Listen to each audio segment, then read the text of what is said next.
Hello friends, बर्तमान discussion करवा +3 third semester economic honours. तो आज आलोचनार विषयवस्तुटी हूँ कोर्स 6 यूनिट 3। तो यूनिट 3 समस्त 2 मार्क विशिष्ट संक्षिप्त प्रश्न उत्तर गुड़िक मैंने आलोचना करवा। तो भिडियो को आरंभ करने पूर्व जो मैंने वर्तमान पर्यंत चैनल को सब्सक्राइब करना सब्सक्राइब करनी, बेल आइकन टी को प्रेस कर दिंतु, जहाँफल आगामी भिडियो नोटिफिकेशन गुड़िक सर्वप्रथमे आपण मान निकट में पहुँची पार।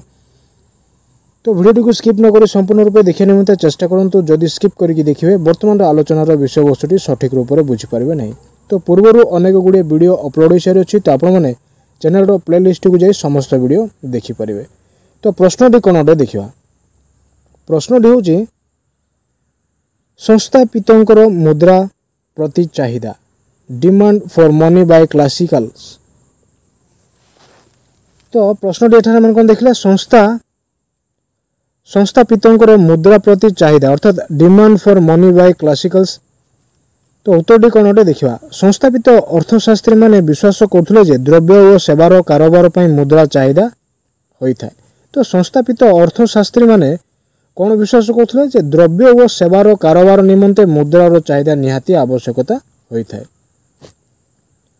अर्थात से माने मुद्रा को केवल विनिमय और एक माध्यम हिसाब से व्यवहृत करने पई चाहिदा करुले।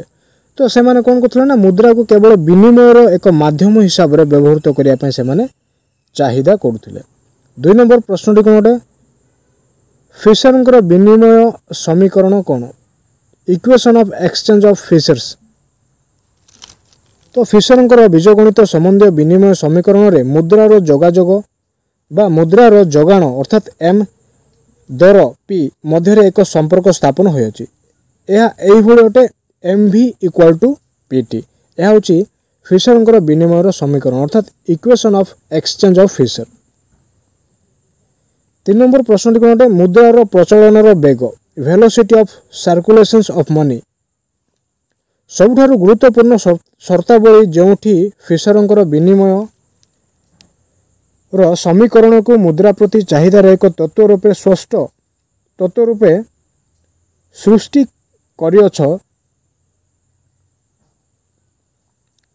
करिअछि, ताहा हेउछि मुद्रार प्रचलनर बेग V स्थिर अटे। तो सबुठारु गुरुत्वपूर्ण शर्तावली कौन अटे ना, जोठी फिशरंकर विनिमयर समीकरण को मुद्रा प्रति चाहिदार एक तत्व रूपे सृष्टि करिअछि, ताहा हेउछि मुद्रार प्रचलनर बेग अर्थात V वेलोसिटी स्थिर अटे।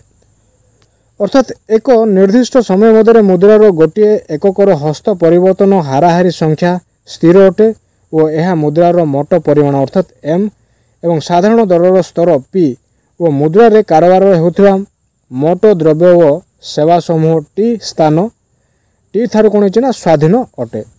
तो एठार मैंने कौन देखिले, एक निर्दिष्ट समय मध्य मुद्रार गोटे एककर हस्त परिवर्तन रे हाराहारी संख्या स्थिर अटे और यार मुद्रार मोट परिमाण कौन अटे M, साधारण दरर स्तर P और मुद्रा रे कारोबार होता मोट द्रव्य और सेवा समूह T ठारु कौन अटे ना स्वाधीन अटे। 4 नंबर प्रश्नटी कौन अटे, नव संस्थापित अर्थशास्त्री मतरे मुद्रार मूल्य निरूपण करो, determination of value money according to new classicals. जेतेबेले कि संस्थापित फिशरंक तत्व मुद्रार जोगाण पार्श्व को संपूर्ण गुरुत्व देइछि, नव संस्थापित कैम्ब्रिज अर्थशास्त्री माने मुद्रार चाहिदा को अधिक गुरुत्व देइछन्ति। तो जेतेबेले कि संस्थापित फिशरंकर तत्व मुद्रार जोगाण पार्श्व को संपूर्ण गुरुत्व देइछि, नव संस्थापित कैम्ब्रिज अर्थशास्त्री माने कोन करियछन्ति ना मुद्रार चाहिदा को अधिक गुरुत्व देइछन्ति। तांको मतरे मुद्रार मूल्य निरूपण रे मुद्रार चाहिदा मुख्य भूमिका बहन करे। तो कैम्ब्रिज अर्थशास्त्री मानक मतरे मुद्रार मूल्य निरूपण रे मुद्रार चाहिदा मुख्य भूमिका बहन करिथाय। केन्स का मतरे मुद्रा प्रति चाहिदा कौन अटे, demand for money according to Keynes. Keynes का मतरे मुद्रा चाहिदा कहिले निज हाथ रे नगद अर्थ धरी रखिबा को बा तरलता को बुझाए। तो केन्स का मतरे मुद्रार चाहिदा कहला माने कोन बुझू, निज हाथ रे नगद अर्थ धरी रखिबा को बा तरलता को बुझाए। अर्थात निज हाथ रे नगद अर्थ रखिबा पई लोक माने मुद्रा को चाहिदा करथांती। निज हाथ में नगद अर्थ रखिबार पसंद तीन गोटी कारण हो पारे। तो निज हाथ में नगद अर्थ रखापी लोक मैंने कौन कर मुद्रा को चाहिदा कर निज हाथ में नगद अर्थ रखा निमंते तीनोटी कारण रही अछि। से गुड़िक है प्रथम रहा कारोबार अभिप्राय, द्वितीयटी है सतर्कात्मक बा सतर्कता मूलक अभिप्राय, तृतीयटी है परिकल्पी अभिप्राय।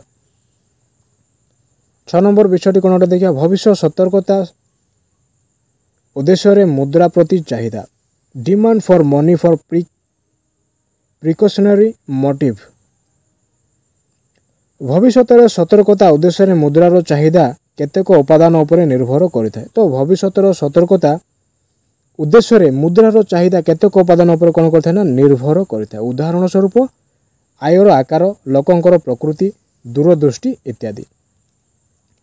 किंतु सतर्कता उद्देश्य हस्तत मुद्रार चाहिदा मुख्यतः आयर आकार उपर कौन करथाय ना निर्भर करिथाय। 7 नंबर प्रश्न कौन अटे सुधहार और परिकल्पी उद्देश्य तरलतार संपर्क, relationship between interest rate and speculative motive of demand for money. तो उत्तरटी कौन अटे देखिए साधारणतः सुधहार और परिकल्पी उद्देश्य तरलता पसंद मध्य विपरीत संपर्क रही अछि। तो सुधहार और परिकल्पी उद्देश्य कौन रही ना तरलतार पसंद मध्य विपरीत संपर्कटी रही अछि। क्या मध्य सुधहार और परिकल्पी मध्य अर्थात सुधहार ह्रास सहित परिकल्पी अभिप्राय मुद्रार चाहिदा वृद्धि पाए और सुधहार वृद्धि हेले परिकल्पी अभिप्राय मुद्रार चाहिदा कौन होता है ना ह्रास पाई। तो यह विपरीत धर्मी कार्यगुड़िक होता है क्या मध्य सुधहार और परिकल्पी मध्य। यह एक समीकरण साहाय्य वर्णना करा जाय पारे। तो यार समीकरण कौन अटे L Q equal to M square equal to F into R बा एफ आर। 8 नंबर प्रश्न तरलता जनता लिक्विडिटी ट्रैप। तो लिक्विडिटी ट्रैप कहले हम कौन बुझू एलपीसी रेखार सही अंश को तरलाई जनता कहा जाए। तो एलपीसी रेखा सही अंश को तरलता जनता कहा जाए जो अंश संपूर्ण स्थितिस्थापक बा अनुभूमिक अटे। तो एलपीसी कौन अटे एलपीसी रेखार से अंश को तरलता जनता कहा जाए जो अंश संपूर्ण स्थितिस्थापक बा अनुभूमिक अटे। मुद्रा प्रति चाहिदा रेखा बा एलपीसी रेखार यही तरलता जनता अंश सूचाए जे मुद्रा जोगाण रे संप्रसारण यही अंश रे सुध हार को प्रभावित करि पारे नहीं एवं तेणु निवेश हार को प्रभावित करिवारे संपूर्ण असफलता अटे। तो यह कौन अटे ना लिक्विडिटी ट्रैप अटे। 9 नंबर प्रश्न कौन अटे 9 नंबर प्रश्न है केन्स मतरे मुद्रार जोगाण supply for money according to Keynes मतरे एक निर्दिष्ट समय मुद्रार जोगाण स्थिर थाए एवं यह राष्ट्रर मौद्रिक अधिकारी द्वारा स्थिर होता है।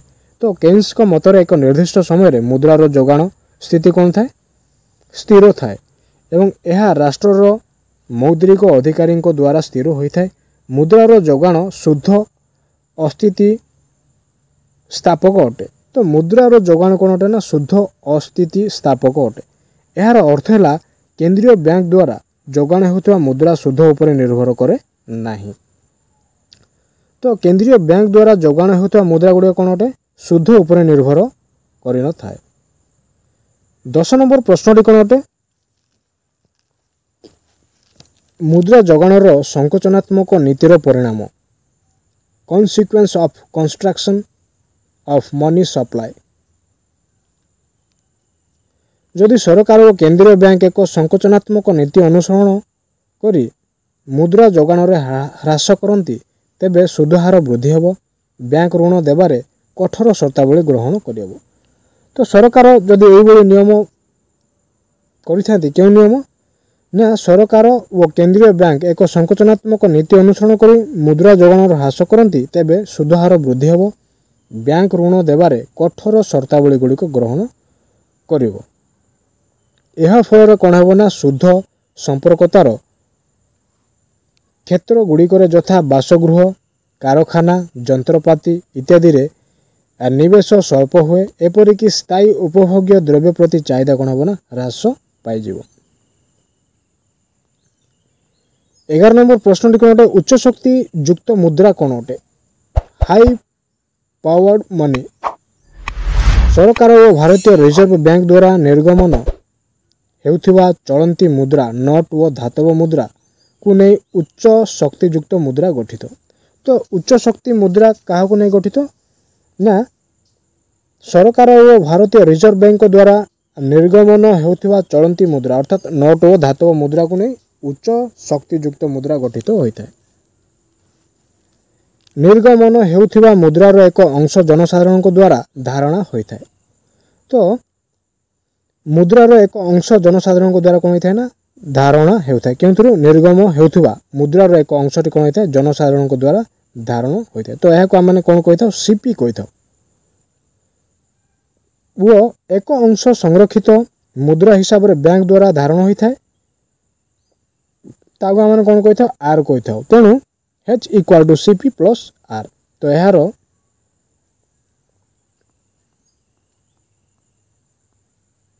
तो यार समीकरण कौन अटे H equal to CP plus R. 12 number प्रश्न कौन अटे मुद्रा जोगाण वृद्धि उपाय how supply for money increases. प्रथम विषय है जितेबाला H रो जोगाण वृद्धि हे। द्वितीय है जितेबाला बैंक रो बा आर बा नगदी संरक्षण जमा अनुपात ह्रास पाए।